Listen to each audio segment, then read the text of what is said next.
Hello friends, स्वागत आहे तुमचे MPSC ॲस्पिरंट या यूट्यूब चॅनलवर. आपण PYQ सिरीज चालू केलेली आहे. राज्यसेवा पूर्व परीक्षा 2014 पासून तर 2023 पर्यंतच्या सर्व प्रश्नपत्रिका आपण बघणार आहोत.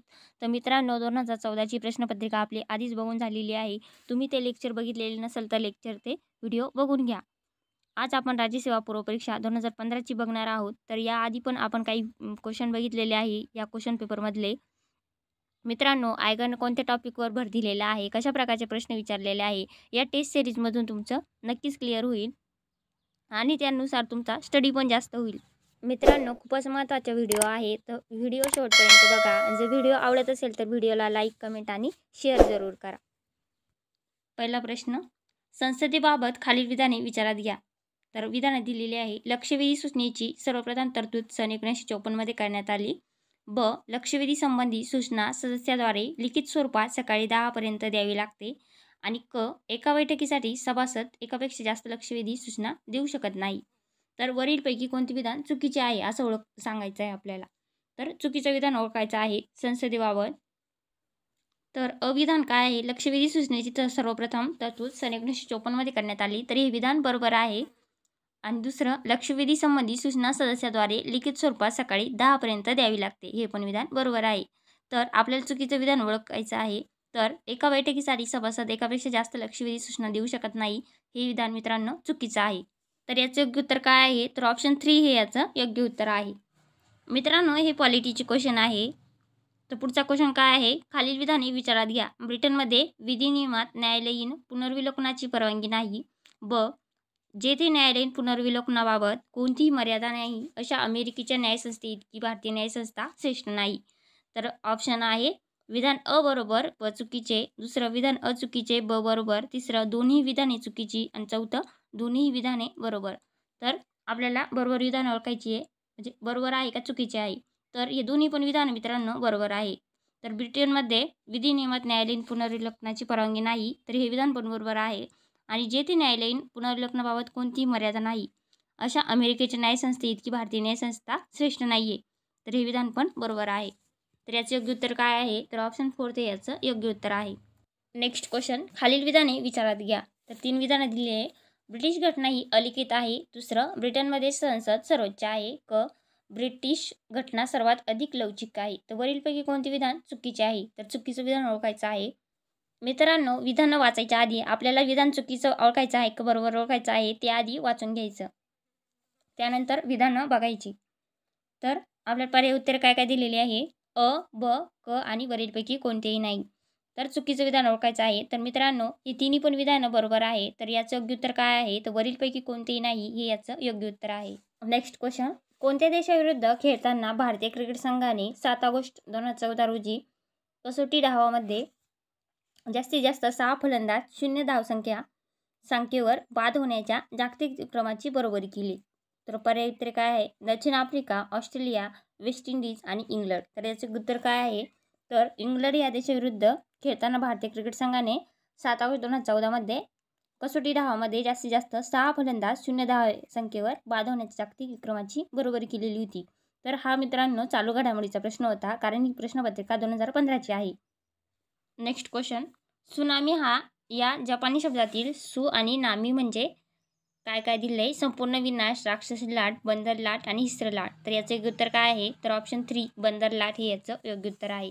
तर सु आणि नामी म्हणजे काय आहे? तर बंदर लाट. तर त्याचा असा अर्थ होतो. फ्रेडरिक सेंजर यांना 2 वेळा रसायनशास्त्रातील नोबेल पुरस्कार देण्यात आला होता. तर 2 पुरस्कारामध्ये अंतर किती होते?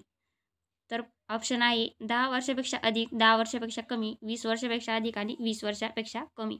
तर याचं उत्तर काय आहे? तर फ्रेडरिक सेंजर यांना 2 वेळा रसायनशास्त्रातील नोबेल पुरस्कार देण्यात आला होता. तर 2 पुरस्कारामध्ये अंतर किती होतं? तर ते 20 वर्षापेक्षा अधिक होतं. तर ऑप्शन 3 हे याचं योग्य उत्तर आहे. नेक्स्ट, चांगला खेळला निळा, लाल जिंकलेला आहे, हे रेफरीचे वाक्य आपण सर्वसाधारणपणे कुठे ऐकतो? तर ऑप्शन आहे फुटबॉल, बास्केटबॉल, स्क्वॉश आणि बॉक्सिंग. तर याचं उत्तर आहे ऑप्शन 4 बॉक्सिंग. नेक्स्ट क्वेश्चन, राज्य प्रशासकीय लवादाच्या अध्यक्षांची नेमणूक कोण करतात? तर राज्यपाल, राष्ट्रपती, उच्च न्यायालयाचे मुख्य न्यायाधीश आणि राष्ट्रीय न्यायिक आयोग. तर याचं उत्तर काय आहे? तर राष्ट्रपती. ऑप्शन 2 याचं योग्य उत्तर आहे. राज्य प्रशासकीय लवादाच्या अध्यक्षांची नेमणूक कोण करत असते? तर ते राष्ट्रपती करत असतात. नेक्स्ट क्वेश्चन, भारतीय राज्यघटनेच्या मूलभूत चौकटीच्या तत्वातून टिंबटिंब व्यक्त होते. तर काय आहे ऑप्शन? राज्यघटनेची काही वैशिष्ट्ये अत्यंत आवश्यक असतात की जी केव्हाच रद्द करता येत नाहीत. दुसरं, मूलभूत अधिकार संक्षिप्त करता येत नाहीत अथवा हिरावून घेता येत नाही. तिसरं, अनुच्छेद 368 मध्ये नमूद केलेल्या घटना दुरुस्तीच्या पद्धतीव्यतिरिक्त अन्य मार्गाने राज्यघटनेत बदल करता येऊ शकत नाही. आणि चौथं काय दिलं आहे, तर सरनाम्यामध्ये बदल केला जाऊ शकत नाही कारण तो राज्यघटनेचा भाग असत नाही असं सांगितलेलं आहे. पण भारतीय राज्यघटनेच्या मूलभूत चौकटीच्या तत्वातून काय व्यक्त होते, तर राज्यघटनेची काही वैशिष्ट्ये अत्यंत आवश्यक असतात की जी केव्हाच रद्द करता येत नाही. तर ऑप्शन फर्स्ट हे याचं योग्य उत्तर आहे. नेक्स्ट क्वेश्चन, खालीलपैकी कोण हा संसद सभासदांचा मित्र, तत्त्वज्ञ व मार्गदर्शक म्हणून ओळखले जाते? तर ऑप्शन आहे महान्यायवादी AG, नियंत्रक व महालेखा परीक्षक CAG आणि महासचिव सेक्रेटरी जनरल आणि चौथं संसदीय कामकाज मंत्री PM. तर याचे योग्य उत्तर काय आहे, तर महासचिवाला म्हणजे सेक्रेटरी जनरलला काय म्हटलं जातं, तर सभासदांचा मित्र, तत्त्वज्ञ व मार्गदर्शक म्हणून ओळखले जाते. तर याचे योग्य उत्तर आहे ऑप्शन 3. नेक्स्ट क्वेश्चन, 2011 सालच्या जनगणनेनुसार महाराष्ट्राच्या लोकसंख्येची घनता आणि टिंबटिंब जिल्ह्यांच्या लोकसंख्येची घनता एक समान आहे. तर ऑप्शन आहे जळगाव, नाशिक, औरंगाबाद आणि रायगड. तर 2011च्या जनगणनेनुसार मित्रांनो, महाराष्ट्राची लोकसंख्येची घनता आणि औरंगाबाद जिल्ह्याची लोकसंख्येची घनता ही एक समानच आहे. तर याचं योग्य उत्तर काय आहे, तर ऑप्शन 3 औरंगाबाद. तर मित्रांनो, लोकसंख्येवर या टॉपिकवर दरवर्षी पेपरमध्ये 1 किंवा 2-3 क्वेश्चन विचारले जात असतात. तर 2014 मध्ये पण 2-3 क्वेश्चन विचारलेले होते. पुढचा प्रश्न, भारताचा प्रथम 6 पदरी अतिजलद वेग रोज 43,000 वाहने वाहणारा मुंबई पुणे जलद मार्ग किती लांबीचा आहे? तर ऑप्शन आहे 83 किमी, 93 किमी, 103 किमी आणि 113 किलोमीटर. तर त्याचे योग्य उत्तर काय आहे, तर त्याचं योग्य उत्तर आहे ऑप्शन सेकंड 93 किमी. तर मुंबईत व पुणे जलद मार्ग किती लांबीचा आहे तो, तर तो 93 किलोमीटरचा आहे. नेक्स्ट क्वेश्चन, रमन मॅग्सेसे पुरस्काराची सुरुवात 1957 पासून झाली. तर रमन मॅग्सेसे कोणत्या वर्षी विमान दुर्घटनेत मरण पावले होते? तर ऑप्शन आहे 1954, 1955, 1956 आणि 1957. तर याचं योग्य उत्तर काय आहे, तर 1957. ऑप्शन 4 हे याचं योग्य उत्तर आहे. Next question, cross country sing हा टिंबटिंबचा राष्ट्रीय खेळ आहे. तर ऑप्शन आहे स्वीडन, डेन्मार्क, फिनलँड आणि चौथं नॉर्वे. तर याचं योग्य उत्तर आहे ऑप्शन 4 नॉर्वे. तर हा खेळ कोणत्या देशाचा आहे, तर तो नॉर्वे देशाचा आहे. क्रॉस कंट्री सिंग हा नॉर्वे देशाचा राष्ट्रीय खेळ आहे. नेक्स्ट क्वेश्चन, खालील विधाने विचारात घ्या. तर काय आहे, प्रथमतः खाजगी व्यक्ती राष्ट्रीय दिवस सोडून राष्ट्रध्वज फडकवू शकत नव्हता. आचारसंहितेला 2007 मध्ये पुन्हा एकदा सुधारणा करण्यात आली. तर वरीलपैकी कोणती विधानं बरोबर आहे हे ओळखायचं आहे आपल्याला. तर ऑप्शन आहे फक्त दुसरं फक्त तिसरं आणि चौथं कोणतेच नाही. तर याचं योग्य उत्तर काय आहे, तर प्रथमतः खाजगी व्यक्ती राष्ट्रीय दिवस सोडून राष्ट्रध्वज फडकवू शकत नव्हता. तर हे विधान बरोबर आहे. तर ऑप्शन फर्स्ट हे फक्त हे विधान बरोबर आहे. नेक्स्ट क्वेश्चन, ज्ञानपीठ पुरस्काराची सुरुवात 1961 मध्ये झाली. तर कोणता वृत्तपत्रक गट या पुरस्कारामागे आहे? तर ऑप्शन आहे the Indian Express, the Times of India, तिसरं हिंदुस्तान टाइम्स, चौथं दी हिंदू. तर याचं योग्य उत्तर काय आहे, तर option second the Times of India हे वृत्तपत्र गट पुरस्कारामागे कोणत्या, तर ज्ञानपीठ पुरस्काराची सुरुवात 1961 मध्ये झालेली होती. नेक्स्ट क्वेश्चन, भारताच्या झेंड्यात हळूहळू विकास होत गेला. तर ऑगस्ट 7, 1906 रोजी कोलकातामधील ग्रीन पार्क येथे पारसी बागान चौकात सर्वप्रथम झेंडा फडकवला गेला. तर सन 1921 मध्ये काँग्रेस समितीच्या बैठकीत महात्मा गांधी पुढे झेंडा आणला गेला. तर गांधीजींनी त्यात कोणत्या रंगाचा पट्टा समाविष्ट करण्यास सुचवले होते? तर ऑप्शन आहे लाल, केशरी, पांढरा आणि हिरवा. तर याचं योग्य उत्तर आहे ऑप्शन 3 पांढरा. तर मित्रांनो, आपला झेंडा आधीपासून दरवेळेस बदलत गेलेला आहे. तर आधी झेंड्यामध्ये ऑगस्ट 7, 1906 रोजी जेव्हा कोलकातामधील ग्रीन पार्क येथे पारसी बागान चौकात सर्वप्रथम झेंडा फडकावला गेला होता. तर सन 1921 मध्ये काँग्रेस समितीच्या बैठकीत महात्मा गांधी पुढे जेव्हा झेंडा आणला होता तेव्हा त्यांनी त्यामध्ये पांढरा रंग हा समाविष्ट करण्यास सुचवले होते. नेक्स्ट क्वेश्चन, कॉमनवेल्थ राष्ट्रे स्वतंत्र राष्ट्रे आहेत जी पूर्वी ब्रिटिश साम्राज्यात होती. तर अविधान काय आहे, ही सर्व राष्ट्रे इंग्लंडच्या राणीला कॉमनवेल्थची प्रमुख मानतात परंतु आपल्याला राष्ट्राचे प्रतिकात्मक प्रमुख मानित नाही.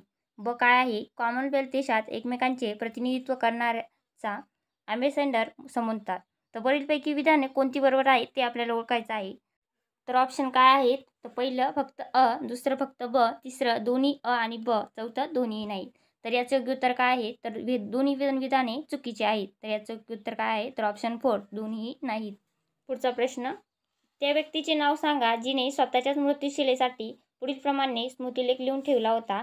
इथे एक असा चिरनिद्रा घेत आहे ज्यानं माणसालाच नव्हे तर देवालाही सोडलं नव्हतं. तर पर्याय उत्तर काय आहे? आर के लक्ष्मण, बी के एस अय्यंगार, तिसरं पु ल देशपांडे, चौथं खुशवंत सिंग. तर याचं योग्य उत्तर काय आहे? तर ऑप्शन 4 हे आहे. तर त्यांनी काय सांगितलं होतं? तर त्यांनी स्मृतिलेख लिहून ठेवला होता मृत्यूशिलेसाठी आधीच. तर इथे एक असा चिरनिद्रा घेत आहे ज्यानं माणसालाच नव्हे तर देवालाही सोडलं नव्हतं. नेक्स्ट क्वेश्चन, संघ राष्ट्राच्या बोधचिन्हात जागतिक नकाशा कोठून प्रक्षेपित आहे? तर ऑप्शन आहे उत्तर ध्रुव, दक्षिण ध्रुव, विषुववृत्त आणि कर्कवृत्त. तर संघ राष्ट्राचे बोधचिन्ह जागतिक नकाशा कुठून प्रक्षेपित आहे? तर तो उत्तर ध्रुवापासून आहे. तर ऑप्शन फर्स्ट हे याचं योग्य उत्तर आहे. नेक्स्ट क्वेश्चन, अटल बिहारी वाजपेयी यांच्या संदर्भात खालील विधान विचारात घ्या. तर काय आहे? ते 1996 ते 2004 या काळात 3 वेळा भारताचे पंतप्रधान होते. दुसरं ब, ते लोकसभेचे 8 वेळा तर राज्यसभेचे 3दा सभासद होते. तर वरीलपैकी कोणती विधानं बरोबर आहे ते ओळखायचं आहे. तर फक्त अ, फक्त ब, दोन्ही अ आणि ब, आणि चौथं दोन्ही नाही. तर याचं योग्य उत्तर काय आहे? तर अटल बिहारी वाजपेयी यांच्या संदर्भात ते 1996 ते 2004 या काळात 3 वेळा भारताचे पंतप्रधान होते. हे विधान बरोबर आहे आणि ब हे विधान चुकीचं आहे. तर ऑप्शन फर्स्ट हे याचं योग्य उत्तर आहे. नेक्स्ट क्वेश्चन, कॉमन मॅन सर्वसाधारण मनुष्यचे निर्माते श्री आर के लक्ष्मण रोज वाचकांना सकाळी हसवायचे. द टाइम्स ऑफ इंडियामधील त्यांच्या व्यंगचित्र मालिकेचे शीर्षक काय होते? तर ऑप्शन आहे who said it, you sed it, all sed it आणि नन सेड इट. तर याचं योग्य उत्तर काय आहे? यू सेड इट हे मालिकेचं व्यंगचित्र मालिकेचे शीर्षक होते. नेक्स्ट क्वेश्चन, व्हॅटिकन सिटीच्या संदर्भात खालील विधाने विचारात घ्या. तर काय आहे? क्षेत्रफळाच्या संदर्भात हा जगातील सर्वात छोटा देश आहे व या देशाचे क्षेत्र 1 चौरस किमी स्क्वेअरपेक्षा पण कमी आहे. आणि ब, व्हॅटिकन सिटीची लोकसंख्या 500 पेक्षा कमी आहे. तर बरोबर विधान ओळखायचं आहे. तर पर्याय उत्तरे आहे फक्त अ, फक्त ब, फक्त दोन्ही अ आणि ब, आणि चौथं यापैकी नाही. तर याचं योग्य उत्तर आहे फक्त अ. ऑप्शन फर्स्ट हे बरोबर आहे. तर क्षेत्रफळाच्या संदर्भात जगातील सर्वात छोटा देश आहे हा व्हॅटिकन सिटी, आणि त्याचं क्षेत्रफळ पण किती आहे? तर ते 1 चौरस किलोमीटरपेक्षा पण कमी आहे. पुढचा प्रश्न, ब्रिटिश सत्तेदरम्यान जिल्हाधिकाऱ्याकडील न्यायिक शक्ती कोणी काढून घेतली होती? तर ऑप्शन आहे लॉर्ड कॉर्नवालिस, दुसरं वॉरेन हेस्टिंग, तिसरं लॉर्ड रिपन आणि चौथं विल्यम हंटर. तर याचं योग्य उत्तर काय आहे? तर लॉर्ड कॉर्नवालिस. तर ब्रिटिश सत्तेदरम्यान जिल्हाधिकाऱ्याकडून न्यायिक शक्ती काढून घेतली होती. तर ते कोण होता? तो गव्हर्नर, तो लॉर्ड कॉर्नवालिस होता. नेक्स्ट क्वेश्चन, भारताची इथेनॉलवर धावणाऱ्या पहिल्या बसची सुरुवात टिंबटिंब येथे झाली. तर ऑप्शन आहे मुंबई, बंगलोर, नागपूर आणि दिल्ली. तर याचं योग्य उत्तर आहे नागपूर. तर भारताची इथेनॉलवर धावणाऱ्या पहिल्या बसची सुरुवात कुठे झाली? तर ती नागपूर येथे झाली.